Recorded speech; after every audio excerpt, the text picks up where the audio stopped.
Sad reality na kapag ang tao ay pumanaw na, after 1 hour ng libing mo, yung pamilya mo na umiiyak ay magsisiuwian na at magpapakain sa mga bisita.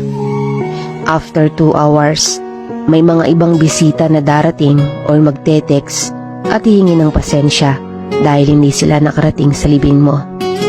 After 6 hours, ang mga bisita ay magsisiuwian na at ang pamilya mo ay magsisimula ng magplano sa mga gagawin sa susunod na araw.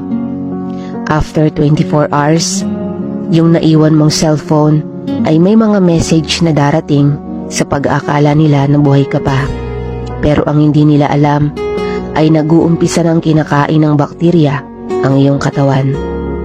After 5 days, yung pamilya mo ay salo-salo ng kumakain habang ikaw ay nabubutas na ang katawan at lumalabas na ang mga dugo dahil sa bakterya. After 1 year, may mga tao na makikita ang mga larawan mo at may isip ka ng panandalian habang ikaw ay buto na sa loob ng iyong libingan. Real talk, lagi mong tandaan na napakaikli lang ng buhay sa mundo at madali ka ring makakalimutan ng tao. Kaya't marapat lang na huwag pairalin ang pagkalabis ng kagustuhan mo dito sa mundo. Huwag puro ka-estresan ang gawin mo dahil sa ayaw at sa gusto mo, lilisan ka rito.